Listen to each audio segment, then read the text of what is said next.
अभी previous video था उसके अंदर हम क्या देख रहे थे, हम देख रहे थे बेसिकली जो अपना एलिवेशन इन बॉइलिंग पॉइंट है उस पर हम न्यूमेरिकल किया था। आई hope so numerical different type से समझ में आ गया हो कि किस टाइप से हमें न्यूमेरिकल को सॉल्व करना है। हमेशा देखना टेम्परेचर को हमेशा केल्विन में लेना है, अगर कुछ ग्राम में गिवन हो ग्राम को मुझे केजी में कैसे कन्वर्ट करना है ऑलरेडी मैं डिस्कस कर चुका हूँ, ये पॉइंट क्लियर। उसके बाद हम देख रहे थे इंटरेस्टिंग सा ये फॉर्मुला था मेरे पास। ये देखो 99.9% क्वेश्चन में कई हमें जो केबी होता है हमने देखा बहुत सारे जो न्यूमेरिकल के उसमें केबी का हमें वैल्यू ऑलरेडी मेंशन था क्वेश्चन में, बिल्कुल था। लेकिन कई बार ऐसा क्वेश्चन आ जाता है 0.1% ऐसा हो जाता है मींस एडवांस लेवल टाइप के क्वेश्चन में जो केबी होता है ना उसका तुम्हें वैल्यू नहीं देगा। अगर मान लो कि क्वेश्चन में अगर तुम्हारे पास केबी का वैल्यू नहीं गिवन है तो कैसे उसको फाइंड आउट करें, तो केबी को वैल्यू फाइंड आउट करने के लिए हम सिंपल फॉर्मुला कहते हैं R T naught of B का whole square into M 1000 multiply by delta H vaporization. तो मैं सारे करके एक एक का टर्म्स का मीनिंग बता दूंगा, फॉर्मुला कैसे लर्न होगा, फॉर्मुला तुम्हें थोड़ा सा प्रैक्टिस करना पड़ेगा तभी जाके क्या होगा, फॉर्मुले सारे लर्न हो सकते हैं, अदरवाइज कोई चांस नहीं है।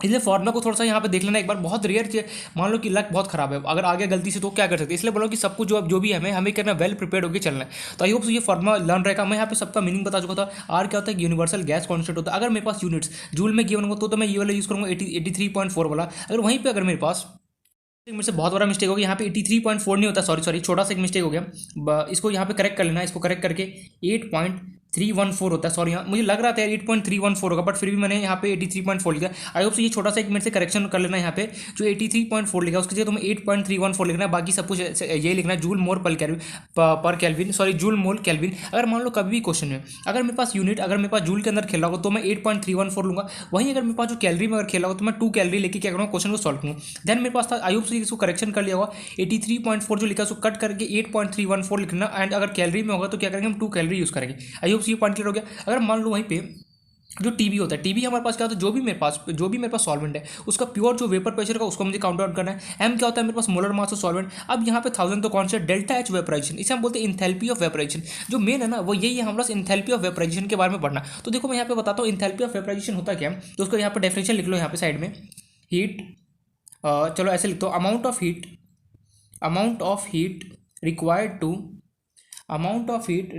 To vaporize 1 mole of substance, या फिर जो मन करे लिख सकते हो वेपोराइज 1 मोल ऑफ सब्सटेंस। ठीक है, इंथैल्पी ऑफ वेपराइजेशन का फॉर्मुला मतलब सॉरी डेफिनेशन क्या होता है भैया, कितना एक मोल को अगर मुझे वेपराइज करना है तो मुझे कितना वहाँ पे हीट मुझे देना पड़ेगा, उसी हम क्या बोलते हैं इंथैल्पी ऑफ वेपराइजेशन बोलते हैं। यार क्या बोला जैसे मान लो तुम्हारे पास बहुत छोटा सा अमाउंट प्रेजेंट है, मान लो तुम्हारे पास लेटर से इतना वाटर प्रेजेंट है, तुम इसको कितना हीट दोगे कि वाटर वेपराइज हो जाए, तो उसे हम क्या बोलेंगे इंथैल्पी ऑफ वेपराइजेशन बोलेंगे। भाई सिमिलरली यहाँ पे इंथैल्पी ऑफ वेपराइजेशन क्या होता है, एक मोल में बेसिकली कितने पार्टिकल 6 मोल पता है किसके इक्वल होता है, 1 मोल जो होता है ना वो एवेक्ट्रोस नंबर के इक्वल होता है, याद है 6.023 इंटू 10⁻23 मोल्स के मैंने स्टार्टिंग में बताया एवेक्ट्रोस नंबर के बारे में।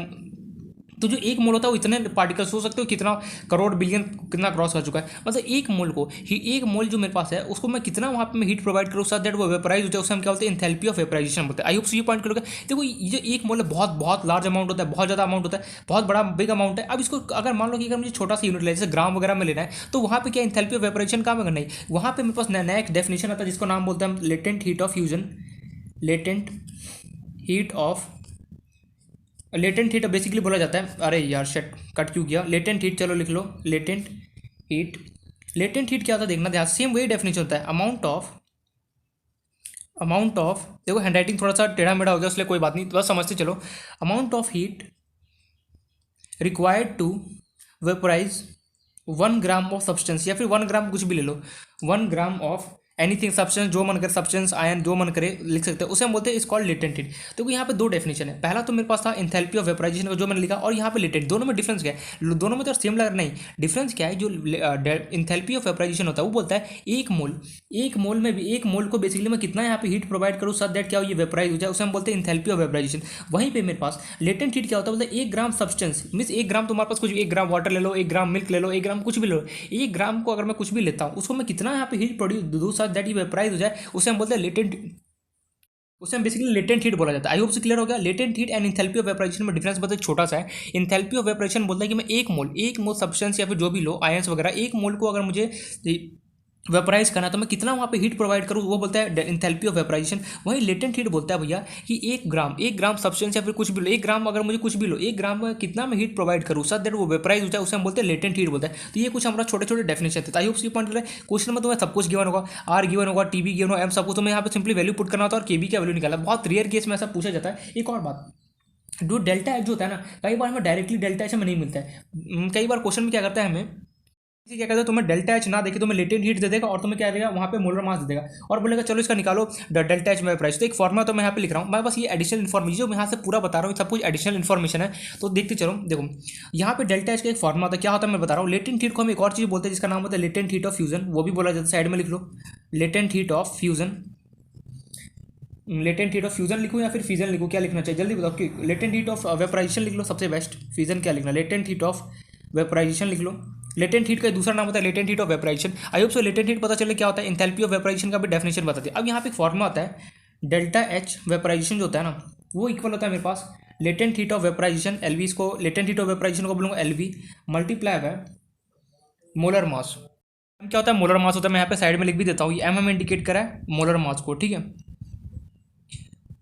तो ये बेसिकली हमारा एक फॉर्मुला होता है। कई बार क्या होता है ना कि डेल्टा एच वेपराइजेशन है ना, जो एंथैल्पी ऑफ वेपराइजेशन ना देखे हमें क्या होता है लेटेंट हीट तुम्हें दे देगा और तुम्हें मोलर मास दे देगा। तुम्हें क्या होगा वहाँ से तो क्या निकाल नहीं सकते बिल्कुल। मान लो तुम्हें कोई क्वेश्चन है उसके अंदर तुम्हें delta H enthalpy of vaporization direct ना देखे, तुम्हें सिंपली बोलेगी इस क्वेश्चन का लेटेंट हीट इतना है और जो भी सॉल्वेंट होगा उसका तुम्हें मोलर मास दे देगा, तो या फिर तुम निकाल सकते हो। तो क्या वहाँ से मैं delta H of vaporization enthalpy of vaporization नहीं निकाल सकता, बिल्कुल निकाल सकता हूँ। Latent heat of vaporization multiply by molar mass करूँगा तो वहाँ से मुझे एंथैल्पी ऑफ वेपराइजेशन मिल जाएगा। तो ये कुछ यहाँ पे राम कहानी का ये फॉर्मुला था जो कई बार हमारे पास मतलब एक तरीके से स्टोरी टाइप का था। ये फॉर्मुला इन्हों की बहुत ज़्यादा लेंदी हो गया, कोई बात नहीं, कुछ क्या बोल सकते हैं इसमें, मतलब बोला ना 0.9% में इसका यूज़ हो जाता है, बट हमें फिर भी पता होना चाहिए। कई बार क्या होता है कि डायरेक्टली एग्जाम में 4 ऑप्शन देगा कि अगर मान लो तुम्हें केवी के वैल्यू नहीं पता देन विच फॉर्मुला भी यूज। तो सही में एग्जाम में पॉइंट ऑफ व्यू में क्वेश्चन आ चुका है एमसीक्यू में, इसलिए बोल रहा हूँ कि एक बार इस फॉर्मूले को ध्यान से देख लेना, आप किस फॉर्मूले को कैसे अप्लाई करते हो वो भी मैं बता रहा हूँ। एक एक हमें सबका मीनिंग पता चल गया। एंथैल्पी ऑफ वेपराइजेशन अगर मुझे डायरेक्ट ना गिवन हो तो भी मुझे क्वेश्चन में डरना नहीं है। मुझे उस क्वेश्चन में लेटेंट हीट ऑफ फ्यूजन मुझे गिवन होगा या फिर वेपराइजेशन गिवन होगा, उसको मैं मोलर मास से मल्टीप्लाई करूँगा तो क्या होगा मुझे केवी मिल जाएगा। आई होप सो ये पॉइंट करोगे। अब मैं इस पर एक न्यूमेरिकल छोटा सा कराता हूँ जिससे क्या हो ये फॉर्मुला समझ में आ जाए कि कैसे इसको अप्लाई करना है। तो फर्स्ट इस पर न्यूमेरिकल एक छोटा सा न्यूमेरिकल दे रहा हूँ, लेटर से किसका निकाल, चलो वाटर का केवी निकालने की कोशिश करते कितना होगा। कैलकुलेट द मैं फिर देखो मैं ये न्यूमेरिकल कराने नहीं चाहता, पर मैं फिर भी चाहता हूँ एक बार न्यूमेरिकल को कैसे अप्लाई करता हूँ एक बार देखो। इसमें कैलकुलेशन है बहुत ज़्यादा लेंदी होने वाला है, बट कोई बात नहीं, कैलकुलेशन लेंदी उससे कोई मतलब, हमें बस देखना है कि फॉर्मूला कैसे अप्लाई करना है। Calculate the K B for water. के बी ना देखे तुमसे ये भी उसके जगह के बी ना देखे उसका पूरा नाम भी देखते, नाम क्या होता है बताओ फटाफट के बी का। ओहो इतने जल्दी नाम भूल गया भैया हम। मोलर एलिवेशन कांस्टेंट, यार क्या यार। Calculate the K B for water if let us say question है if latent heat of vaporization, if latent heat for vaporization, spelling देखना जो भी है, for water is तुम्हें गिवन लेटर से 540 कैलोरी पर ग्राम एंड हमें यहाँ पे गिवन है एंड हमें यहाँ पे क्या क्या गिवन इन्फॉर्मेशन है वो देख लो साइड में। गिवन है हमें boiling point of pure water, मैं T0 ऑफ बी लिख रहा हूँ डायरेक्टली, ठीक है, और वाटर मैं साइड में लिख रहा हूँ। Boiling point of pure water तुम्हें लेटर से गिवन है 373 केल्विन होता है। और क्या इन्फॉर्मेशन दूँ, calculate the K B for water if latent heat of vaporization for water is this. चलो इतना ही क्वेश्चन है हमारे पास, दैट्स इट। इस क्वेश्चन को सॉल्व करूँ। हमें क्या बोला जा रहा है, क्वेश्चन देखो क्या है, हमें बोला जा रहा है calculate the KB for water if latent heat of vaporization of water is 540 calorie gram and given हमें गिवन है वाटर जगह उसका प्योर बॉइलिंग पॉइंट हमें 373 केल्विन के। मेरे से पूछा जा रहा है केबी मुझे बताओ, यहाँ पे मतलब कि मुझे केबी निकालना है। अब यार मुझे अगर केबी निकालना है तो केबी निकालने का मेरे पास डायरेक्ट फॉर्मुला था, क्या फॉर्मुला था, आर T0 ऑफ बी का होल स्क्वायर मल्टीप्लाई बाय क्या था molar mass of solvent divide by क्या था 1000 into delta H vaporisation. Okay यहाँ पे सबसे पहले एक वैल्यू पुट कर आर बेसिकली क्या होगा, मैंने बोला था आर ये क्वेश्चन में जैसा यूनिट गिवन, अगर वो जूल के साथ खेला होगा तो मुझे यहाँ पे जूल वाला रखना है 8.314, अगर कैलोरी के साथ खेला होगा तो मुझे कैलोरी रखना है। क्वेश्चन में मैं गया मैंने देखा यार यहाँ पे कैलोरी के साथ ये लोग खेल रहा है तो मुझे आर का वैल्यू क्या है कैलोरी में लेना है। आर का वैल्यू कैलोरी में क्या था 2, चलो हो गया। अब boiling point of pure water तुम्हें कितना 373 केल्विन, तो 373 का होल स्क्वायर मोलर मास, ये एम क्या होता है मोलर मास ऑफ सॉल्वेंट। यहाँ पे सॉल्वेंट कौन होगा, देखो हमें वाटर का निकालना है, वाटर क्या होगा सॉल्वेंट होगा। वाटर का फॉर्मुला का H2O का मोलर मास कितना होता है 18, चलो लिख दिया हमने, divide by 1000 into delta H vaporization. यही तो सवाल है, अब ये मुझे निकालना है। क्वेश्चन में ये ना देखे मुझे दिया क्वेश्चन में इफ लेटेंट हीट, मतलब कि मुझे लेटेंट हीट दे रखा है, लेटेंट हीट दे रखा है और मुझे निकालना क्या, मुझे चाहिए क्या डेल्टा एच। कैसे निकलेगा, मुझे पता है डेल्टा एच ऑफ वेपराइजेशन जो होता है उसका फॉर्मुला क्या था मेरे पास, latent heat of vaporization multiply by molar mass. तो लेटेंट हीट ऑफ वेपराइजेशन तुम्हें कितना given 540 multiply molar mass of solvent water, यहाँ पे मोलर मास कितना वाटर का 18, तो यहाँ पे सिंपली लिख देना 540 इंटू 18, इसको सॉल्व करोगे जो भी के बी का वैल्यू आएगा वो यहाँ पे हो जाएगा। दैट्स इट, हमें मल्टीप्लाई वगैरह करने की कोई जरूरत है, बस मैं बताऊँ कि कैसे फॉर्मूले को अप्लाई करना है। दैट्स इट, जो भी मल्टीप्लाई करके आएगा वो क्या होगा तुम्हारा आंसर है। मल्टीप्लाई करने पे मत जाना, अप्रॉक्सीमेटली कुछ यहाँ पे 0.52 के आसपास जो भी आएगा वो देख लेना, 0.52 के आसपास आएगा, ठीक है, चेक कर लेना एक बार। जीरो वाटर का वैसे भी के बी होता है 0.52 होता है, के केल्विन के जी पर मोल। के बी कैसे नोट करता है, केल्विन के जी पर मोल। आई होप समझ में आ गया। तो मैं इस न्यूमेरिकल में हम कैसे के बी को अगर मुझे निकालना हो कभी तो कैसे अप्लाई करें, तो मैंने यहाँ पे डिटेल में बता दिया। देखो आर हमें क्या करना है, जो भी यहाँ पे यूनिट वगैरह यूज हो रहा है ना उसके अकॉर्डिंग मुझे आर का वैल्यू। अगर यहाँ पे जूल पर केल्विन अगर होता तो मैं यहाँ पे जूल वाला लिखता 8.314, अगर यहाँ पे कैलोरी है तो मैंने कैलोरी वाला लिखा। एक और बात, क्या अगर ये क्वेश्चन में कई बार होता है इंथैल्पी ऑफ वेपराइजेशन ना देखे तुम्हें लेटेंट हीट देगा, तो लेटेंट हीट से तुम्हें इंथैल्पी ऑफ वेपराइजेशन निकालना नहीं चाहिए। कैसे निकालोगे, delta H of equal to L V into M. L V तुम्हें लेटेंट हीट गिवन है, मोलर मास गिवन, सिंपली इसको मल्टीप्लाई करो, यहाँ पे तुम आंसर लिख सकते हो। तो आई होप सो कैसे अगर मुझे कभी के बी अगर जरूरत पड़ गया निकालने को तो मैं कैसे निकाल सकता हूँ, मैंने यहाँ पे बता दिया। अगर कभी मान लो बाई चांस 0.1% क्वेश्चन आ गया जिसमें तुम्हें के बी के निकालना और तुम्हें क्वेश्चन में नहीं गिवन है, तो ये वाले फॉर्मूले को अप्लाई करके निकाल सकते हो। बट मैं यही बोलूँगा बहुत ज़्यादा ये लेंदी हो जाएगा, वैसे तो देते नहीं है बट फिर भी अगर आ गया तो कभी भी कैसे अप्लाई करना मैंने यहाँ पे बता दिया। तो आई होप यहाँ ये टॉपिक समझ में आ गया होगा। तो यहाँ पे एक तरीके से हमारा पूरा elevation in boiling point complete होता है। हमने यहाँ पे न्यूमेरिकल देख लिया और भी अब देखो अब मैं सेम न्यूमेरिकल सेम टाइप का न्यूमेरिकल यहाँ पे देते रहा हूँ, कोई मतलब नहीं। अब मैंने ऑलरेडी पहले बोल चुका है बात, मैं क्या करूँगा सारे टॉपिक कंप्लीट होने के बाद मैं इकट्ठा जितने टॉपिक्स है सबका एक साथ मैं न्यूमेरिकल दूंगा, जिससे क्या होगा तुम्हें ब्रेन को लगे अच्छा हाँ पहले ये करना है, फिर मतलब ये सोचने पर थोड़ा सा एफर्ट आएगा। वरना सेम न्यूमेरिकल सेम तो एक वैल्यू पुट करोगे आंसर दोगे, उससे मुझे कोई मतलब नहीं है। तो अब यहाँ पे एलिवेशन इन बॉइलिंग पॉइंट हमने पूरा कंप्लीट कर लिया। अब हम अपना नेक्स्ट जो हमारा है कंसेप्ट जो अपना कॉलिगेटिव प्रॉपर्टी जिसका नाम है डिप्रेशन इन फ्रीजिंग पॉइंट, वो हमें डिटेल में देखना है। देखो डिप्रेशन इन जो फ्रीजिंग पॉइंट है ना, अगर तुम एलिवेशन इन बॉइलिंग पॉइंट अच्छे से अगर समझ में आ गया तो डिप्रेशन इन फ्रीजिंग पॉइंट ये चुटकियों में समझ में आ जाए, कुछ भी नहीं है भैया उसके अंदर। तो स्टार्ट करते हैं अपना टॉपिक जिसका नाम है depression in freezing point. Depression in freezing point same वही है यार, जो वहाँ पे हम बी वर्ड यूज़ कर रहे थे यहाँ पे हम एफ वर्ड यूज़ करेंगे। That's it, depression in freezing point. कुछ नहीं, कॉलिगेटिव प्रॉपर्टी का नेक्स्ट जो हमारा प्रॉपर्टीज का नाम है डिप्रेशन इन फ्रीजिंग पॉइंट, उसके बारे में डिटेल में देखना है। सबसे पहले मैं यहाँ पे आगे बढ़ूँ उससे पहले मैं यहाँ पे ये जानना चाहूँगा एलिवेशन मतलब क्या होता है। देखो वहाँ पे हमने देखा था elevation in boiling point, elevation मतलब होता है बढ़ना, डिप्रेशन मतलब होता है घटना, ठीक है। एनीवेज तो एक्स्ट्रा इन्फॉर्मेशन था यार। यहाँ पे एक वर्ड जैसे वहाँ पे boiling point, elevation in boiling point, तो मैंने बॉइलिंग पॉइंट के बारे में बताया था क्या होता है बॉइलिंग पॉइंट क्या होता है, जो भी सब्सटेंस है उसका वेपर प्रेशर और एटमॉस्फेरिक प्रेशर जब दोनों आपस जिस भी टेम्परेचर पे दोनों आपस में इक्वल होंगे वही टेम्परेचर हमारा क्या होता है बॉइलिंग पॉइंट होता है। सेम एज इट इज हमारा फ्रीजिंग पॉइंट का कुछ कहानी होता है। तो सबसे पहले हम देखेंगे यहाँ पे फ्रीजिंग पॉइंट का मैं बात करूँगा, डिस्कस करूँगा, उसके बाद मैं चलूँगा टॉपिक के अंदर। जैसे वहाँ पे मैंने बॉइलिंग पॉइंट के बारे में बात किया था वैसे सेम यहाँ पे मैं फ्रीजिंग पॉइंट के बारे में डिस्कस करने वाला हूँ। तो स्टार्ट करते हैं। तो सबसे पहले मैं बताता हूँ फ्रीजिंग पॉइंट का डेफिनेशन क्या है। पहले मैं बताऊँगा बचपन वाला जो हम बचपन से हमें पढ़ाया गया, यहाँ पे लिख लेना ओल्ड क्लास या फिर बचपन के साथी बचपन, ठीक है। फ्रीजिंग पॉइंट का डेफिनेशन क्या था, बचपन में ये सिखाया जाता है फ्रीजिंग पॉइंट ऐसा टेम्परेचर होता है जिस भी टेम्परेचर पे जो लिक्विड है वो सॉलिड में कन्वर्ट हो जाए, उस टेम्परेचर को हम क्या बोलते हैं फ्रीजिंग पॉइंट बोलते हैं। मतलब कि जो तुम्हारे पास वाटर को अगर तुम्हें सॉलिड फॉर्म में कन्वर्ट सीधे आइस बनाना है तो क्या करोगे, जिस भी टेम्परेचर पे जैसे तुमने फ्रिज में लिया तो तुमने ग्लास में एक वाटर लगा फ्रिज में तुमने रख दिया, ठीक है, लिक्विड था। अगर तुम्हें उस वाटर को अगर सॉलिड में कन्वर्ट करना है तो क्या करो, आइस बनाओगे। आइस 2 मिनट में तो बनेगा नहीं, कुछ टाइम है। जिस भी टेम्परेचर पे आइस क्या होगा, सॉरी जो वाटर जो क्या होगा आइस के फॉर्म में कन्वर्ट है, उस टेम्परेचर को हम क्या बोलते हैं फ्रीजिंग पॉइंट बोलते हैं। ये हमें बचपन में सिखाया जाता है। तो सबसे पहले मैं ओल्ड डेफिनेशन बचपन वाला बता रहा हूँ, फिर मैं यहाँ पे जो हमें स्मार्ट डेफिनेशन देखना है वो हमें यहाँ पे देखना है। अभी सिखाया जाता था the temperature at which a liquid gets converted into solid। ऐसा टेम्परेचर जिस टेम्परेचर पर लिक्विड जो ना वो क्या हो कि हमारा सॉलिड फॉर्म में कन्वर्ट हो जाए उसे हम क्या बोलते हैं फ्रीजिंग पॉइंट। जैसे कोको कोला बॉटल है, कोको कोला बॉटल क्या होता है तुम्हारे पास लिक्विड में, अब तुम उसको फ्रिज में डाल दो, कुछ टाइम बाद क्या होगा तुम आइस बन जाएगा। जिस टेम्परेचर पर वो आइस बनेगा उस पॉइंट को हम क्या बोलेंगे फ्रीजिंग पॉइंट बोलेंगे। दैट्स इट, ये हमें बचपन में सिखाया जाता है। बट जो एडवांस जो रियल में इसका जो डेफिनेशन है या फिर लिख सकते हो एडवांस डेफिनेशन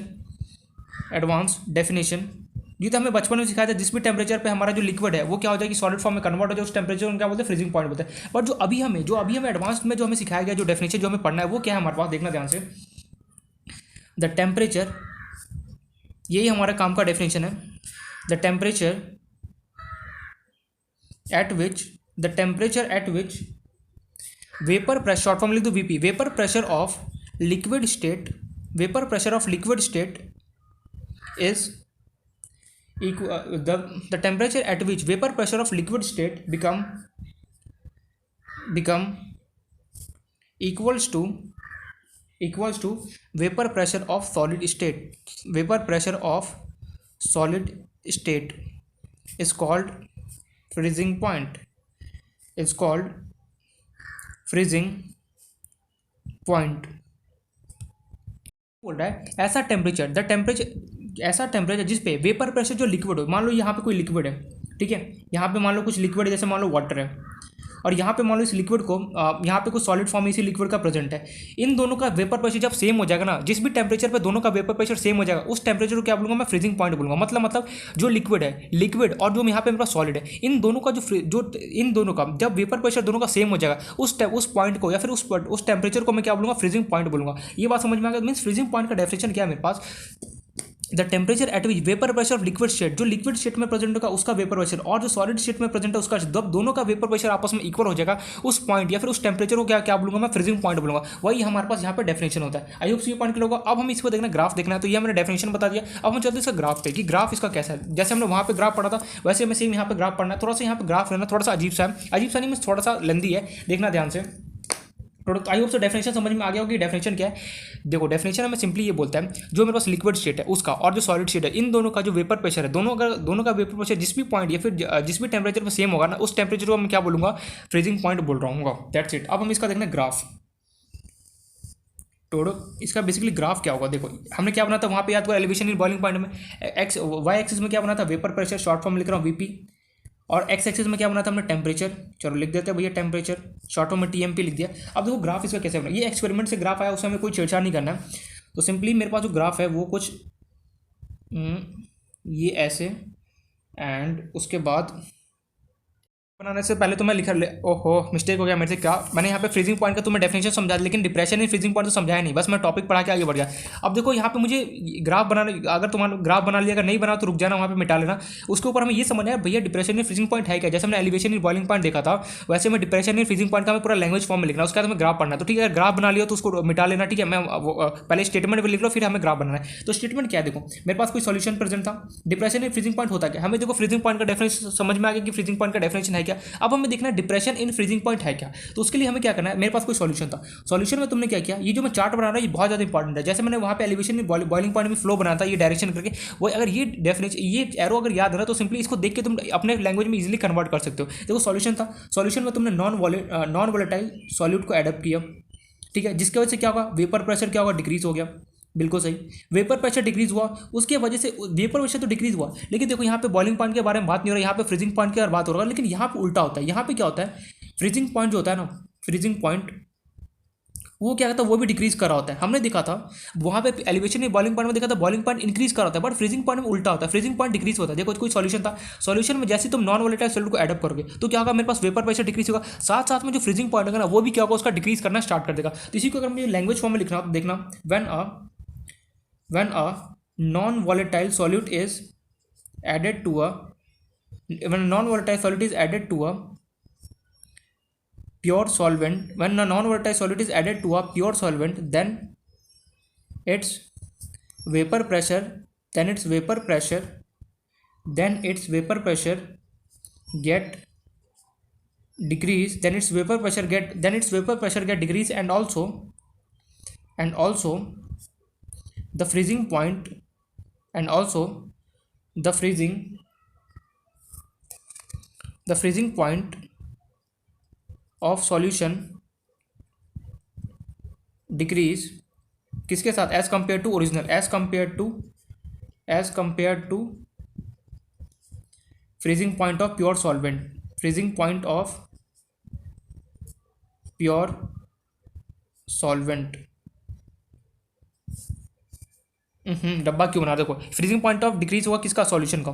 देखो यहाँ पे हुआ क्या कि तुम्हारे पास मान लो कि लेटेस्ट से कंटेनर था, वही पूरा कहानी बॉइलिंग पॉइंट वाला, बॉइलिंग पॉइंट में इंक्रीज हो रहा होता है और यहाँ पे फ्रीजिंग पॉइंट में डिक्रीज हो रहा था। कोई कंटेनर तुम्हारे पास, मान लो इसके अंदर एकदम कोई वोलेटाइल यहाँ पे सॉल्वेंट प्रेजेंट है, ठीक है, तुम्हारे पास यहाँ पे कुछ नॉन वोलेटाइल क्या तुम्हारे पास प्रेजेंट है, ठीक है, नॉन वोलेटाइल सॉल्वेंट प्रेजेंट है, दोनों अलग अलग थे। लेकिन जब जैसे तुमने इन दोनों को मिक्स किया, मान लो यहाँ पे कुछ वाटर था और यहाँ पे कुछ नॉन वोलेटाइल सॉल्वेंट, कुछ भी ले लो, यूरिया ले लो, ग्लूकोज ले लो, जो मन के ले सकते। जब इन दोनों को तुमने मिक्स किया, मिक्स करने के बाद क्या हुआ कि हमें एक बात पता है, जो भी जैसे मैं मिक्स करूँगा तो यहाँ पे वाटर और जो भी नॉन वोलेटाइल लेटर से बी होगा तो यहाँ पे बी इन सबको, और यहाँ पे वाटर प्रेजेंट होगा। हीट करोगे नीचे से क्या होगा, वेपर बनेगा। हमने ये देखा था जैसे ही इसको हीट करोगे तो करूँगा, मुझे पता है एक बात कि जो वेपर प्रेशर होगा वो तो क्या होगा, सॉल्यूशन का डिक्रीज हो जाएगा। तो मैं यहाँ पे लिख सकता हूँ वेपर प्रेशर क्या होगा, डिक्रीज हो जाएगा। और साथ साथ में क्या होगा, जो मेरा फ्रीजिंग पॉइंट है इस सॉल्यूशन का, जो फ्रीजिंग पॉइंट है वो भी क्या होगा, मैं फ्रीजिंग पॉइंट को शॉर्ट ऑफ एफ पे लिख रहा हूँ। फ्रीजिंग पॉइंट जो होगा वो भी क्या होगा, साथ साथ में डिक्रीज करेगा। मतलब कि यार यहाँ पे ये कि जो मेरे पास ये वॉलेटाइल सॉल्वेंट है ये, इसका फ्रीजिंग पॉइंट और ये जो सॉल्यूशन है इसका, इन दोनों में अगर मैं कंपेयर करूँ तो हमेशा देखो क्या होगा, जो सॉल्यूशन होगा उसका फ्रीजिंग पॉइंट वो कम होगा किसी कंपैरिजन में जो फ्रीजिंग पॉइंट था मेरा प्योर सॉल्वेंट के कंपैरिजन में। तो वही मैं यहाँ पे लिख सकता हूँ फ्रीजिंग पॉइंट। देखो ये सब थ्योरेटिकल टॉपिक है, आई नो, बस तुम्हें क्या करना है सॉरी, थोड़ा सा जो पढ़ रहे हो उसको नॉलेज, मतलब कि थोड़ा सा मगअप करते रहना, मुझे पता होना चाहिए अच्छा फ्रीजिंग पॉइंट अच्छा ये ऐसे होता है। बट मैं ये सजेस्ट करूँ यहाँ पे जो स्टेप है ना, ये स्टेप को फॉलो करते रहो सारा अपने, इसको तो देखो ये स्टेप अगर याद रहा तो सिंपली क्या है, मैं इसको अपने लैंग्वेज में इजीली कन्वर्ट कर सकता हूँ। मेरे पास कोई सॉल्यूशन था, सॉल्यूशन में मैंने नॉन वॉलेटाइल सॉल्यूट को एडप्ट किया, उसके बाद क्या होगा, वेपर प्रेशर डिक्रीज होगा, वेपर प्रेशर डिक्रीज साथ साथ में करा फ्रीजिंग पॉइंट भी डिक्रीज होगा। दैट्स इट, इसी को मैंने लैंग्वेज फॉर्म में यहाँ पे कन्वर्ट किया। इसके बाद मैंने क्या बोला यहाँ पे, जो सॉल्यूशन है, ये जो सॉल्यूशन है, सॉल्यूशन का जो मेरे पास क्या होगा, फ्रीजिंग पॉइंट कम होगा किसी कंपेरिजन में जो प्योर था, जो प्योर सॉल्वेंट प्रेजेंट था उसके कंपेरिजन। तो वही मैं लिख सकता हूँ यहाँ पे freezing point, freezing short form F लिखना चाहिए, चलो पूरा लिख देता हूँ। Freezing point of solution containing, freezing point of solution containing non volatile solute, और इसको शॉर्ट फॉर्म में लिख सकता हूँ मैं टी एफ। तो टी एफ क्या लिखना है, चलो टी एफ को चलो लिख देते हैं T F. Freezing point of solution containing non volatile solute is less than, क्या होगा, हमें ये सिंबल किसको पता था, लेस देन किससे, freezing point of pure solvent.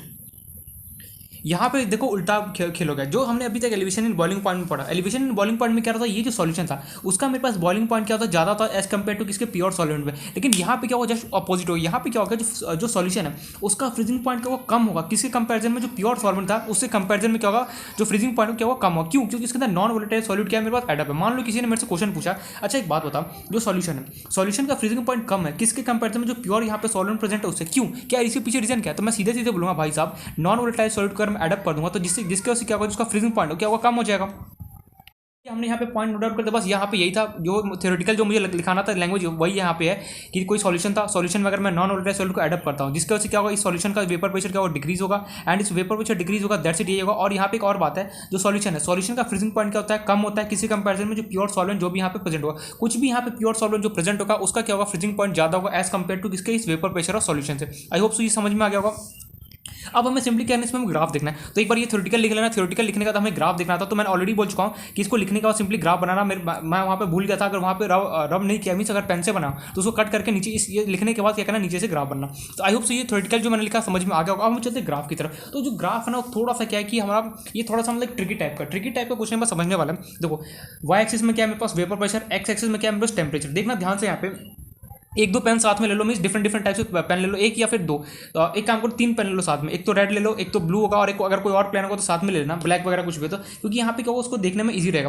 तो देखना ध्यान से, मैं बना रहा हूँ अभी ग्राफ। तो मैंने ब्लू पेन से ऑलरेडी बना चुका हूँ। दूसरा जो मेरा ग्राफ है कुछ इस टाइप का है, कैसे बनाऊँ, एक सेकेंड, यहाँ पे थोड़ा सा चलो ऐसे बना देता हूँ। एंड जो थर्ड ग्राफ है मैं उस स्केच से बना रहा हूँ, एंड जो थर्ड ग्राफ है वो बेसिकली ऐसे कुछ निकल रहा है, इससे टच होते हुए निकालना है। ये जो टच है ना, ये लाइन क्या होगा, इससे टच हो रहा होगा, याद रखना पॉइंट, ठीक है। ये इस टाइप का मेरे पास ग्राफ है। क्या क्या यहाँ पे कौन कौन है, मैं सब कुछ यहाँ पे इन्फॉर्मेशन लिख रहा हूँ। ये जो लाइन है, ये जो मेरे पास रेड लाइन है, दिखाई दे रहा है, ये जो मेरे पास रेड लाइन है, मैं यहाँ पे डार्क कर देता हूँ थोड़ा सा,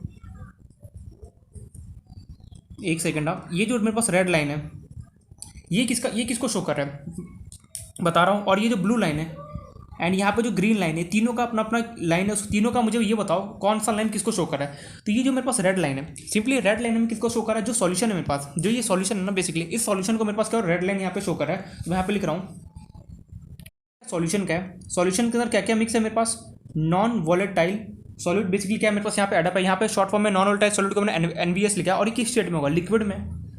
चलो ये पहला ये तो समझ में आ गया। जो फर्स्ट लाइन जो रेड वाला है, देखो ये कैसे ग्राफ आया उससे हमें कोई मतलब नहीं, बस हम इतना समझना है ये एक्सपेरिमेंटल से आया, बस हम उसे पढ़ना है। तो जो देखो ये रेड वाला लाइन है, ये वाला किसकी, ये कौन सा लाइन किसका ग्राफ शो कर रहा है हमें, सॉल्यूट का बेसिकली, सॉरी सॉल्यूशन का, सॉल्यूशन ये लिखना है यहाँ पे, करेक्ट करना है सॉल्यूशन। सॉल्यूशन जो ये हमारे पास जो फाइनल सॉल्यूशन है उसका बेसिकली लाइन है SOLUTI1, और सॉल्यूशन के अंदर क्या नॉन वोलेटाइल सॉलिड मेरे पास एडप, और नीचे में कैसा लिक्विड में। आई होप ये पॉइंट क्लियर होगा। जो रेड वाला लाइन है बेसिकली ये किसका लाइन है, सॉल्यूशन का लाइन है, और ये इसके अंदर क्या मिक्स है, नॉन वोलेटाइल सॉलिड मेरे पास मिक्स है। अब ब्लू वाली की बारी, अब ब्लू वाला लाइन है वो क्या है, तो वो मेरे पास जो सॉल्वेंट है ना उसका लाइन है। जो ब्लू वाला बेसिकली लाइन है, मैं यहाँ पे लिख दूँ क्या, ठीक है, मैं इसको एरो देके यहाँ पे लिख रहा हूँ, ये मेरे पास है प्योर सॉल्वेंट, प्योर सॉल्वेंट। लेकिन कैसा स्टेट होगा यहाँ पे, लिक्विड स्टेट, जब वो लिक्विड स्टेट में प्रेजेंट था। यार ये तो समझ में आ गया सॉल्वेंट का लाइन था, कब जो लिक्विड स्टेट में था, ये समझ में आ गया ये सॉल्यूशन का था। लेकिन ये ग्रीन वाला लाइन है ये किसका है, ये बेसिकली हमारे पास सॉल्वेंट का ही, अगेन प्योर सॉल्वेंट, ये क्या है प्योर सॉल्वेंट का ये, लेकिन कब, इसका स्टेट कब है, सॉलिड स्टेट में जब प्रेजेंट होगा तब। ठीक है, ये हमारे पास कुछ ग्राफ है, देखो क्या क्या ग्राफ बोल रहा है, मैं यहाँ पे पूरा एक करके एक्सप्लेन करता हूँ। जो रेड वाला लाइन है ये सॉल्यूशन का लाइन है, और ये जो मेरे पास है देखो सॉल्वेंट, सॉल्वेंट कौन है यहाँ पे, जो भी मेरे पास जो भी प्रेजेंट होगा, एक तो ये जब लिक्विड स्टेट में होगा तब ये लाइन शो करा होगा, एंड जब मेरे पास जब सॉल्वेंट मेरा लिक्विड से सॉलिड स्टेट में कन्वर्ट हो जाएगा तब क्या होगा, बेसिकली ये लाइन मुझे शो करा होगा। ये पॉइंट हमें क्लियर है, आई होप ये पॉइंट हमें क्लियर होगा अभी तक। मेरे पास सॉलिड जो सॉल्वेंट है जब वो सॉलिड स्टेट में होगा तो मेरे पास ये वाला लाइन शो करा होगा, जैसे ही मेरा सॉल्वेंट लिक्विड स्टेट में कन्वर्ट हो जाएगा तो क्या होगा, मेरे पास ये ब्लू वाला लाइन शो करा होगा। ये पॉइंट पे क्लियर है। अब मन में ये आ रहा होगा यार ये येलो, ये जो प्योर सॉल्वेंट है वो, और जो मेरे पास जो सॉलिड और जो प्योर सॉलिड लिक्विड है ये दोनों आपस में इस पॉइंट पर टच कर रहे हैं। इस पॉइंट पर टच होने का मतलब क्या है, याद करो फ्रीजिंग पॉइंट का डेफिनेशन हमने देखा था। फ्रीजिंग पॉइंट का हमने डेफिनेशन क्या हमें बोला था, जिस पॉइंट पे जो मेरा लिक्विड है उसका, जिस पॉइंट पे बेसिकली जो मेरा लिक्विड है उसका मेरे पास जी, देखो मैंने फ्रीजिंग पॉइंट का मैंने साफ साफ यहाँ पे डेफिनेशन लिखा था, कहाँ गया, एक ये देखो, the temperature at which vapour pressure of liquid become equal to vapour pressure of solid state. देखो जिस टेम्परेचर पे जो मेरे पास वेपर प्रेशर लिक्विड स्टेट का है वही मेरे पास सॉलिड स्टेट का भी हो जाए, देखो दोनों जिस पॉइंट पे मिल जाएंगे उसी पॉइंट पे क्या होगा, मेरे पास फ्रीजिंग पॉइंट, मतलब फ्रीजिंग पॉइंट मींस एग्जिस्ट करेगा उसी टेम्परेचर पे। देखो यहाँ पे सॉलिड और लिक्विड कहाँ पे, इस पॉइंट मींस इस पॉइंट पे दोनों का क्या होगा, जो वेपर प्रेशर का होगा सेम होगा, इसी पॉइंट पे क्या होगा, बेसिकली मेरे पास फ्रीजिंग क्या होगा, स्टार्ट हो जाएगा। मींस आपस में एक दूसरे कन्वर्ट, मींस लिक्विड सॉलिड में कन्वर्ट हो जाएगा, बर्फ में कन्वर्ट हो जाएगा, और जो मेरा सॉलिड होगा आइस, और जो सॉलिड आइस होगा क्या होगा, लिक्विड में कन्वर्ट होना चाहिए, इसलिए ये दोनों आपस में मिल रहे हैं। आई होप ये पॉइंट क्लियर है। अब हमें सिंपली कुछ नहीं करना है, वही जो जैसे हमने वहाँ पे TF देखा था, TB देखा था, और T0 वैसे ही हमें सेम यहाँ पे करना है। लेकिन यहाँ पे हुआ क्या कि मेरे मन में ये है जो सॉल्यूशन है, यार क्यों ना इस सॉल्यूशन को भी मैं, अगर मैं सॉल्यूशन जो मेरे पास है उसका भी मैं स्टेट चेंज कर दूँ, मतलब अभी लिक्विड में, अब मेरा मन किया क्यों ना मैं सॉल्यूशन को जो लिक्विड में था, लिक्विड से सॉलिड में कन्वर्ट को तो कैसे कर सकता हूँ, सिंपली क्या किया मैंने, इस लाइन को एक्सटेंड कर दिया और इसके साथ ज्वाइन कर दिया,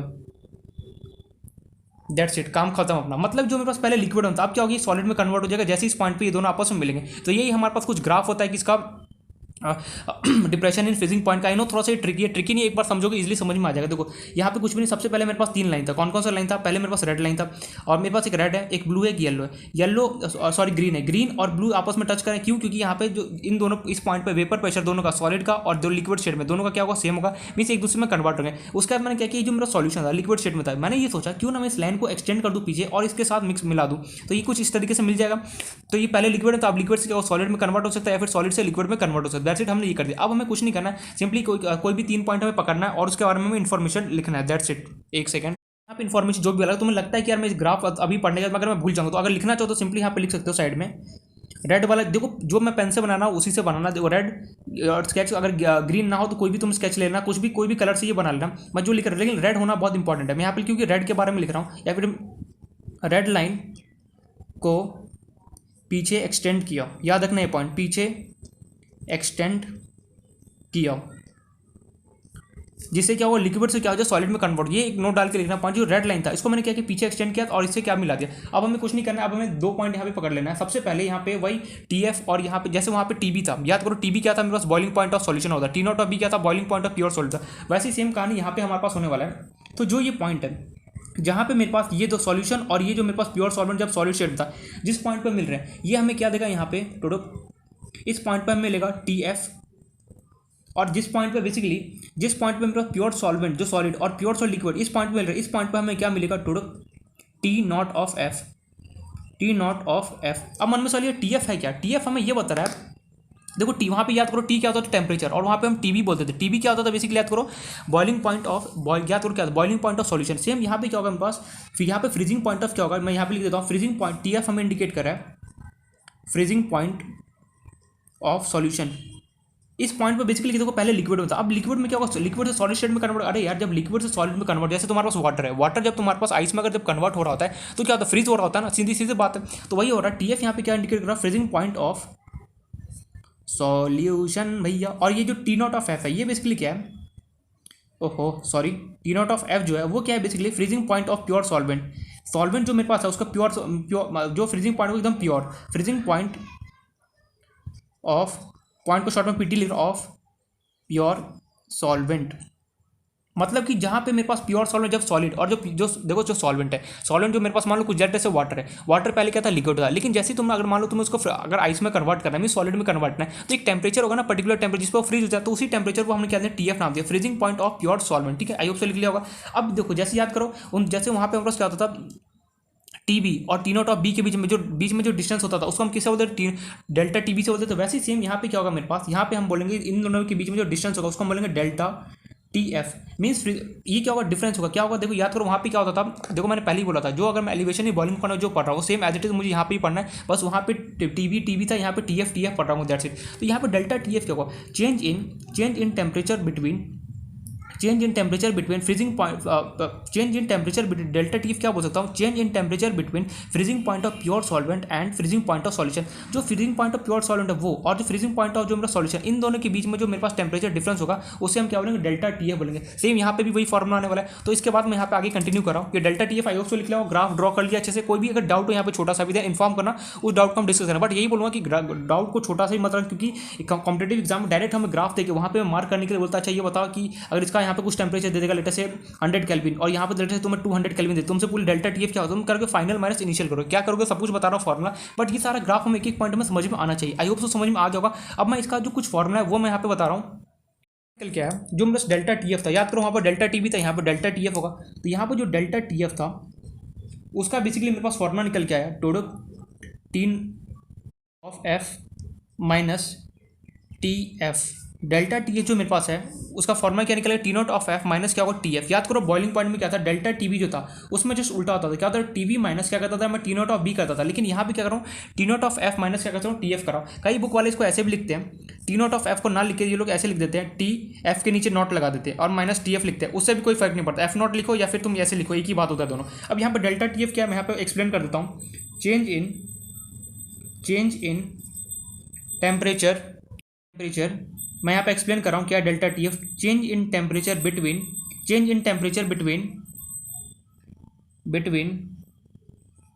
फ्रीजिंग पॉइंट, या फिर मैं लिख सकता change in temperature between freezing temperature of freezing point of pure solvent, ऐसे लिख सकते हो ना। चेंज इन टेम्परेचर बिटवीन कैसे इसको दूँ, change in temperature between freezing point of pure solvent, ठीक है ऐसे लिख देते चलो, freezing point of pure solvent and freezing point of solution. मतलब कि भैया डेल्टा TF क्या है, कुछ नहीं करना है। जो मेरे पास यहाँ पे डेल्टा TF क्या होगा बेसिकली फाइनल जो यहाँ पे टेम्परेचर है, सॉरी फाइनल टेम्परेचर बोला हूँ, जो यहाँ पे मेरे पास जो प्योर सॉल्वेंट है उसका टेम्परेचर माइनस क्या करूँगा जो मेरे पास सॉल्यूशन है उसका टेम्प, दोनों को सब्ट्रैक्ट कर दूँ तो क्या होगा मुझे डेल्टा TF मिल जाएगा। जैसे वहाँ पे डेल्टा TB मिला था वैसे यहाँ पे डेल्टा TF मिल जाएगा। चलो ये पॉइंट करोगे। अब यहाँ से एक और जो फॉर्मुला, जैसे वहाँ पे अपने एक्सपेरिमेंट को ऑब्जर्व करके मेरे पास एक फॉर्मुला आता सेम एज इट इज यहाँ से मेरे पास आने वाला एक फॉर्मुला। एक्सपेरिमेंट भैया इन लोगों ने एक्सपेरिमेंट किया, हमने बोला अच्छा कर लो एक्सपेरिमेंट। फ्रॉम एक्सपेरिमेंट से हमें क्या मिल के आया पता चला, जो डेल्टा TF है वो डायरेक्टली प्रोपोर्शनल किसके मोलैलिटी के। ऑलरेडी हमें पता था ये capital M sorry small m से, ये हम बॉइलिंग पॉइंट में भी देख चुके हैं, एलिवेशन ही बॉइलिंग पॉइंट से। अब इस कांस्टेंट को मुझे हटाना है। कांस्टेंट को हटाने के लिए क्या होगा, हमने सिंपली एक बात कांस्टेंट अगर मुझे हटाना है तो सिंपली पता है मुझे, सॉरी ये डायरेक्टली प्रोपोर्शन का सिंबल हटाना है तो मुझे कोई कांस्टेंट लेके आना पड़ेगा। क्या कांस्टेंट होगा वो देखते हैं, लेकिन उससे पहले मैं मोलैलिटी के एक बार वापस से रिपीट करा देता हूँ। Delta TF is directly proportional to molality का फॉर्मुला क्या था, मैं बार बार इसलिए यहाँ पर रिपीट कर रहा हूँ ताकि हमें अच्छे से याद रहे, कुछ भी हमें मिस आउट ना करें। मोलैलिटी का फॉर्मुला होता है मेरे पास number of moles of solute. इतनी बार मैं लिख दूँ अब तो तुम्हें याद हो ही होगा कि मोलैलिटी का फॉर्मुला क्या था, number of moles of solute. और सॉल्यूट कैसा होना चाहिए, non volatile solute divide by mass of solvent in kg। Mass of solvent in किस में होना चाहिए kg। अब भैया एक बात बता, मुझे डायरेक्टली प्रोपोर्शनल का सिंबल हटाना है। इस सिंबल को हटाने के लिए मुझे कोई कांस्टेंट लेके आना पड़ेगा। कांस्टेंट कैसे लेके आऊंगा, सिंपल सा बात पता है, डेल्टा TF इस कांस्टेंट को हटाने के, सॉरी यार क्या बोला, इस डायरेक्टली प्रोपोर्शन को हटाने के लिए मैं कांस्टेंट लेके आया जिसका नाम रहा KF into molality. That's it, ये हमारा निकल के आ गया फॉर्मूला। जैसे ये M क्या मोलैलिटी, जैसे वहाँ पे मेरे पास क्या आता है KB निकल के आता है, वैसे यहाँ पे क्या हो KF निकल है। KF है क्या, KF के यहाँ पे अगेन मेरे पास दो नाम है। पहला जो नेम है उसका नाम जैसे उसको हम जैसे KB को वहाँ बोलते थे मोलर एलिवेशन कांस्टेंट, या वैसे ही मैं यहाँ पे मैं KF को बोलूँगा molar depression constant, molar depression constant. And इसका दूसरा नाम है, याद करो वहाँ पे इब्लोस्कोपिक कांस्टेंट में उसे बोलता था। वैसे यहाँ पे सेम इसको किसने दिया था, साइंटिस्ट ने दिया, जिसका नाम था क्रिसोस्कोपिक। नाम ठीक है, मैं प्रोनाउंस अगर गलत कर रहा हूँ तो ठीक है, देख लेना। क्रिसोस्कोपिक जो मन करे, क्रिसोस्कोपिक कांस्टेंट, दैट्स इट। तो मीन्स डेल्टा टी एफ को निकल गया फॉर्मूला क्या है, के एफ इंटू एम। एम क्या मोलैलिटी है मेरे पास, यहाँ पे एम तो पता है ना, यहाँ पे क्या मोलैलिटी लिख लो, यहाँ पे लिखना चाहो तो मोलैलिटी, ठीक है। मोलैलिटी का फॉर्मूला क्या था, मैंने ऑलरेडी लिख दिया यहाँ पे। डेल्टा टी एफ क्या, के एफ इंटू एम। के एफ क्या मेरे पास कॉन्स्टेंट है, जिसका क्या है मोलर डिप्रेशन कॉन्स्टेंट, या फिर क्रायोस्कोपिक कॉन्स्टेंट भी मैं बोल सकता हूँ यहाँ पे। ये हमें पॉइंट क्लियर है। अब बेसिकली अगर मुझे यूनिट लिखना है के एफ का, अगर मुझे यूनिट जानना है तो यूनिट ऑफ के एफ कितना होगा, जैसे वहाँ पे के भी था, मोलर एलिवेशन का, उसका यूनिट क्या होता था, केल्विन के जी पर मोल। सेम यहाँ पे यूनिट क्या होगा, के एफ का अगेन मेरे पास क्या होगा, केल्विन के जी पर मोल, दोनों का यूनिट क्या होता है, सेम रहता है। अच्छा, ये पॉइंट हमें क्लियर होगा। मीन्स ये हमने देख लिया के एफ का यूनिट क्या होता है, के एफ को बोला क्या जाता है, एम क्या होता है, मोलैलिटी स्टैंड करता है, ये सब कुछ हमने यहाँ पे देख लिया। अब हमें देखना है न्यूमेरिकल। न्यूमेरिकल से पहले मैंने वहाँ पे डिफाइन किया था, याद करो, मैंने बताया था कि बोर्ड में कई बार डायरेक्टली हमसे पूछ लेता है डिफाइन की भी, या फिर यहाँ क्या हो गया, लाइट को एक सेकंड, कि हमारे पास कई बार बोर्ड में ना डायरेक्टली डिफाइन, जैसे हमने देखा था के बी वहाँ पे गया था, सेम एज इट इज ना, कई बार बोर्ड में उसे पूछा था डिफाइन के एफ, या फिर तुम्हें बोल देगा मोलर डिप्रेशन कॉन्सेप्ट। के एफ ना देखे, पता एग्जाम में चालाकी क्या था, डिफाइन मोलर डिप्रेशन कॉन्सेप्ट। अब बच्चा सोचने लगता है यार ये मोलर डिप्रेशन कॉन्सेप्ट है क्या यार, मैं तो आज तक कभी नहीं पढ़ा, या फिर तुम्हें दे क्रिसोस्कोपिक कॉन्सेप्ट। अब यार दिमाग घूम गया, यार क्रिसोस्कोपिक कॉन्सेप्ट होता क्या, मैंने तो पहली बार सुना, इसलिए बोला कि जितना नाम अच्छे से पता रहेगा उतना ज़्यादा बेटर। वैसे भी अभी जो बोर्ड का डेट है वो काफ़ी ज़्यादा, ये मच्छर एक्सटेंड हो चुका, तो पता नहीं कहाँ से क्या क्वेश्चन पूछे, से हमें वेल प्रिपेयर रहना ताकि हमें कोई भी प्रॉब्लम ना हो। तो डेल्टा टी एफ जो होता है, के एफ इंटू एम होता है। के एफ के दो नाम हमें पता होना चाहिए। कई बार एग्जाम में डायरेक्टली हमसे क्वेश्चन पूछ लेते हैं कि डिफाइन, जैसे वहाँ पे हमने देखा था डिफाइन, हमसे मोलर एलिवेशन कॉन्स्टेंट को हमने डिफाइन किया था के, वैसे कई बार पूछ लेते हैं हमसे directly define molar depression constant, define molar depression constant. एक बात होता है, जो वाइवा होता है ना, अभी तो हो गया फिलहाल, जो वाइवा होगा केमिस्ट्री का, देखना मोस्ट ऑफ जो क्वेश्चन होता है ना सॉल्यूशन चैप्टर से पूछा जाता है, कहाँ से स्टार्टिंग के जो कॉन्सेंट्रेशन टर्म है कौन टेम्परेचर पर डिपेंड कर रहा होगा, क्या मोलैरिटी टेम्परेचर पर डिपेंड करता है, ये उस टाइप से क्वेश्चन बेसिकली पूछा है वाइवा में। एनीवे जो भी है, तो हमें देखना है मोलर डिप्रेशन कॉन्स्टेंट को मैं कैसे डिफाइन करता हूँ। एकदम सिंपल सा, जैसे वहाँ पे मैंने डिफाइन किया था, एक सेकंड किया था, बिल्कुल किया था, जैसे मैंने यहाँ पे किया था, एक सेकंड देखो, जैसे मैंने यहाँ पे डिफाइन किया था एलिवेशन कॉन्स्टेंट को, सेम एज इट इज हमें यहाँ पे डिफाइन करना है मोलर डिप्रेशन कॉन्स्टेंट क्या होता है। मोलर, तो यहाँ पे लिखना स्टार्ट करो,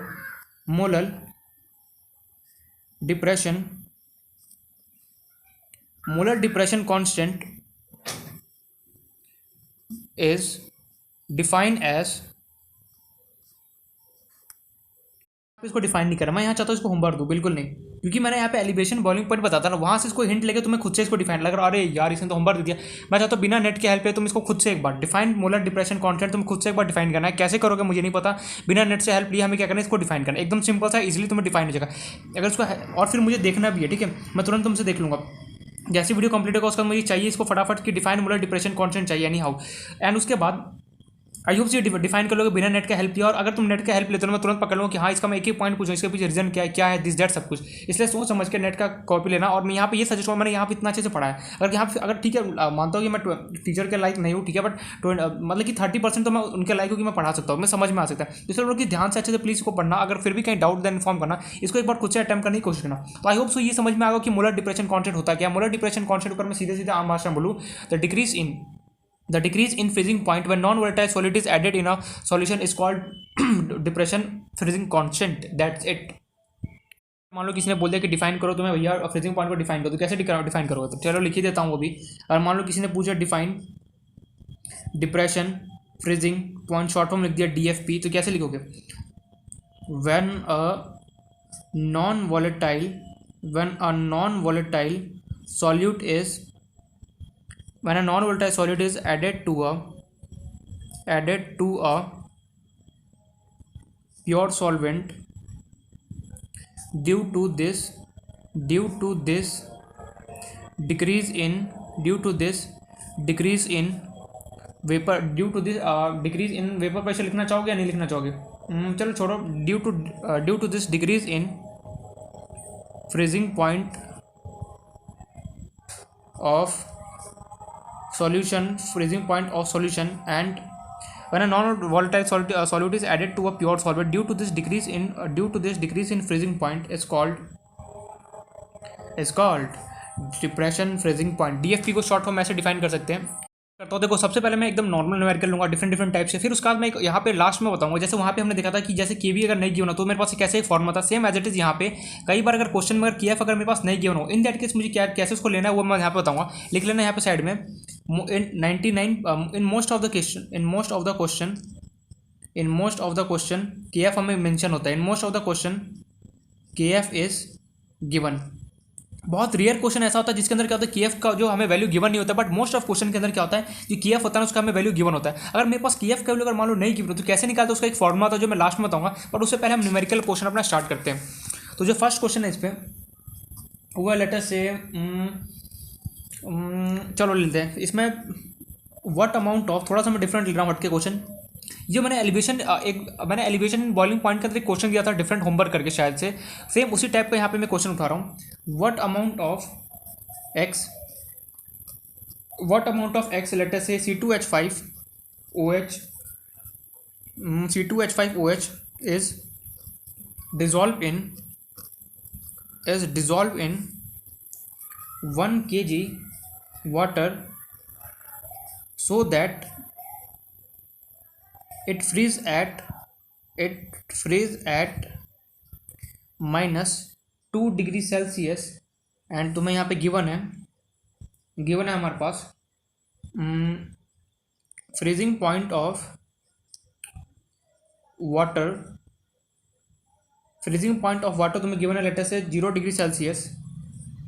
के एफ ऑफ वाटर तुम्हें गिवन है यहाँ पे, के एफ ऑफ वाटर तुम्हें यहाँ पे गिवन है 186 kelvin kg per mole. Solve this question. Video को पॉज कर खुद से सोचो यहाँ पे क्वेश्चन बोल क्या रहा है। एक बार मैं ये जानना चाहता हूँ क्वेश्चन बोल क्या है, बस मुझे इतना समझा दो, फिर मैं यहाँ पे सॉल्व करने की तरफ जाता हूँ। अगर कुछ भी समझ में ना आए क्वेश्चन, सबसे पहले एकदम बेस्ट होता है क्वेश्चन को तोड़ तोड़ के पढ़ना स्टार्ट करो। क्या बोला जा रहा है, what amount of x C2H5, यहाँ पे तुम्हें C2H5OH है वो कैसे गिवन है, यहाँ पे नॉन वोलेटाइल सॉल्यूट तुम्हें गिवन है, यहाँ पे मेंशन कर लेना C2H5 क्या नॉन वोलेटाइल सॉल्यूट है। What amount of x C2H5 is dissolve in 1 kg water. सबसे पहले मुझसे ये पूछा जा रहा है भैया मेरे पास यहाँ पे 1 kg वाटर है, ठीक है जो भी है बोल लो, यहाँ पे 1 kg मेरे पास वाटर है। अब मेरे से ये पूछा जा रहा है इस वाटर के अंदर मैं कितना अमाउंट C2H5OH क्या करूँगा, इसके अंदर डिजॉल्व करूँ। मतलब ये पूछा जा रहा है मेरे पास 1 kg तेरे पास वाटर है, अब मैं इस 1 kg में C2H5 कितना अमाउंट में इसको अंदर डिजॉल्व करूँ वो तुझे यहाँ पे फाइंड आउट करना है, उस एक्स का तुझे वैल्यू निकालना है। आगे पढ़ो। ये जो फ्रीज हो रहा है, ये जो सॉल्यूशन है ये फ्रीज हो रहा है कितने डिग्री पे, -2 डिग्री सेल्सियस पे। और तुम्हें यहाँ पे गिवन क्या है, जो मेरे पास फ्रीजिंग पॉइंट ऑफ वाटर है, वाटर का फ्रीजिंग पॉइंट तुम्हें गिवन है 0 डिग्री सेल्सियस, और केएफ ऑफ वाटर तुम्हें गिवन है 186 kg केल्विन केजी पर मोल गिवन है। मतलब यहाँ पे क्वेश्चन मुझे साफ साफ बोला जा रहा है मेरे पास कोई 1 kg वाटर है, उसके अंदर मैं C2H5 डालना चाहता हूँ। अब मैं कितना, अब मेरे से यहाँ पे ये क्वेश्चन है कितना अमाउंट C2H5 मैं क्या करूँगा सॉल्यूशन के अंदर मैं मिक्स करूँगा, वो मुझे यहाँ पे एक्स का वैल्यू निकाला है। अब कैसे निकाला जाए, सोचो यही हमें यहाँ पे सोचना है। एक्स का अमाउंट बताना कैसे निकलेगा। सबसे पहले मैंने ये सोचा डेल्टा TF जो होता है उसका फॉर्मूला क्या होता है, फटाफट T0 of F minus TF। अच्छा तेरे पास यहाँ पे क्या क्या गिवन है, क्या जो मेरे पास जो प्योर वाटर है, फ्रीजिंग पॉइंट ऑफ वाटर है वो क्या था एकदम प्योर, उसका तुझे यहाँ पे गिवन है बिल्कुल सही, कितना गिवन है 0 डिग्री गिवन है, माइनस क्या जो मेरे पास TF बेसिकली क्या होता था इस सॉल्यूशन का फ्रीजिंग पॉइंट तुम्हें कितना गिवन, देखो -2 गिवन है, -2 इसको सॉल्व किया तो डेल्टा TF मेरे पे यहाँ से निकल गया कितना 0 प्लस कितना हो गया 2, तो डेल्टा TF का वैल्यू कितना निकल के आ गया 2। ठीक है अब क्यों मैंने सवाल ये डेल्टा TF क्यों निकाला, क्योंकि देखो यहाँ से मुझे पता है डेल्टा TF का फॉर्मूला क्या होता है मेरे पास KF इंटू मोलैलिटी, बिल्कुल सही। अगर मैं डेल्टा TF जैसे क्या, डेल्टा TF मेरे पास कितना निकल गया 2, KF ऑफ वाटर मुझे कितना गिवन है 186, मोलैलिटी का फॉर्मूला क्या होता है number of moles of solute, और सॉलिड का कैसा होगा नेचर में non volatile solid, divide by mass of solvent, और सॉल्वेंट का मास किस में होना चाहिए केजी में होना चाहिए, बिल्कुल सही। तो कभी भी अगर क्वेश्चन है ना, अगर कभी भी एक बात बता दूं हमेशा, कभी भी तुमसे ये क्वेश्चन पूछे कितना अमाउंट मेरे को इसका मैं यहाँ पे ऐड करूँगा क्या कितने, या इसका मोलर मास क्या होगा, हमेशा मोलैलिटी तुम्हें क्या होगा, जो भी तुम्हें आंसर इन्फॉर्मेशन चाहिए वो तुम्हें मोलैलिटी दो। कैसे देखना ध्यान से, 2 = 186 number of moles of solid यहाँ पे कौन होगा, सीधे सीधे बात बताया यहाँ पे वाटर कितना 1 kg है, और मुझे यहाँ पे 1 kg वाटर है। अब वाटर से क्या होगा एकदम वाटर सॉल्वेंट की तरफ भी है क्योंकि लार्ज अमाउंट प्रेजेंट है जो C2H5 है। अब वो कितना अमाउंट में होगा मुझे नहीं पता, लेकिन मैं एक बात तो श्योर बोल सकता हूँ कि देखो ये जो C2H5OH है वो कैसा नॉन वोलेटाइल सॉल्ट है, मतलब कि वाटर से तो 120% कम ही होगा, ये पॉइंट हम क्लियर है। तो यहाँ पे सॉलिड कौन होगा, वाटर होगा। अब मुझे number of moles of solid निकाला, तो यहाँ पे number of moles of solid किसका निकालूंगा, बेंजीन का निकालूंगा। तो यहाँ पे number of moles of benzene कैसे निकलेगा, given mass divide by molar mass तो ये बेंजीन का यहाँ पे गिवन मास कितना गिरा हमें नहीं निकालना, मुझे एक्स चलो लिख दिया यहाँ पे। मोलर मास ऑफ बेंजीन कितना होगा, चलो फाइंड आउट करते हैं। C2H5 का OH का मोलर मास कितना होगा, 12 इंटू 2 प्लस 1 इंटू कितना हो गया 5 प्लस ऑक्सीजन का कितना होगा 16 प्लस कितना 1, 12 इंटू 2 24 प्लस कितना हो गया 5 प्लस कितना होगा 16, 24 प्लस 5 करो कितना होगा 29, ये एक लगाना भूल गया, 29 प्लस कितना होगा 1 प्लस कितना होगा 29 प्लस 1 30, 30 प्लस 16 करो कितना होगा 46। तो molar mass of C2H5 OH कितना होगा 46। तो मतलब कि मोल्स ऑफ बेंजीन कितना निकले x/46। एक्स क्या है, मुझे गिवन मास मुझे नहीं पता निकालना, तो मैंने यहाँ पे x लिख दिया, डिवाइड बाय कितना होगा 46।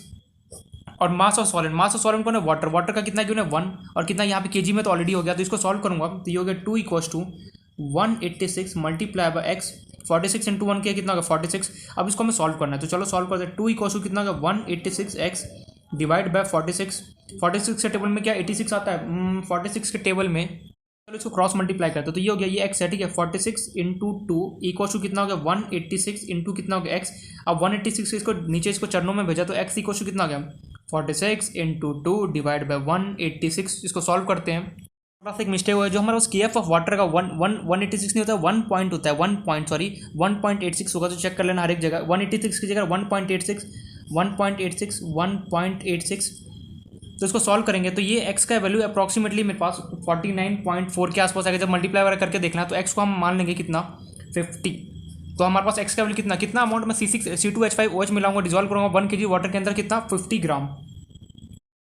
एकदम सिंपल क्वेश्चन। अगर कभी भी क्वेश्चन में देखो, अगर कभी भी क्वेश्चन में ये पूछे कितना अमाउंट बेसिकली मुझे सॉल्यूशन के अंदर डिजॉल्व करना है, या फिर इस सॉल्यूशन का मोलर मास कितना होगा, तो सिंपली अगर मान लो इस क्वेश्चन के अंदर मोलर मास पूछा, जैसे मेरे पास एलिवेशन इन बॉइलिंग पॉइंट में क्या था, मुझे गिवन मास तो दे रखा था, लेकिन मुझसे पूछा था मोलर मास, तो मुझे नहीं पता सॉल्यूशन का मोलर मास क्या होगा, एक्स मान लेना, और उसके बाद इस तरीके से क्वेश्चन को सॉल्व करना, तो मैं इजीली क्या होगा जो भी चाहिए होगा ना वो तुम्हें मिल जाएगा। अगर देखो कभी भी टेम्परेचर वगैरह तुमसे पूछा जाएगा या फिर फ्रीजिंग पॉइंट, तब तो तुम इन सब तो निकालोगे। कभी भी पता है देखो, अगर अच्छा क्वेश्चन बना होता है क्या करता है, दो चीज़ करता है, या तो तुमसे कभी पूछ सकता है कि जो सॉल्यूट है उसका तुमसे पूछे कितना अमाउंट में उसके अंदर मिक्स करूँगा, या फिर उस सॉल्यूट का तुम्हें क्या करेगा, तुमसे पूछेगा दूसरा मोलर मास कितना होगा बताओ। तो कभी भी इस टाइप का क्वेश्चन हो तो हमेशा देखना एक्स मानो और क्या करो सॉल्व करो। अगर मोलर मास पूछ रहा था तो मैं मोलर मास की जगह एक्स मानता, जो भी गिवन मास उसको लिखता, फिर इसको सॉल्व वगैरह करके मेरे पास इजीली आंसर होता। तो आई होप तो क्वेश्चन समझ में आ गया होगा। Same as it is question elevation in boiling point वाला, वहाँ पर तुम्हें मोलर मास निकालना, तुम्हें नहीं पता उसका मोलर मास कितना हो, सिंपली उसको एक्स मानो, मल्टीप्लाई वगैरह करना, इजीली क्वेश्चन को सॉल्व हो जाएगा। तो आई होप सो क्वेश्चन समझ में आ गया हो कि इस तरीके से मैं क्वेश्चन को सॉल्व करना है। अब चलते हैं इस पर नेक्स्ट क्वेश्चन बता रहा हूँ मैं।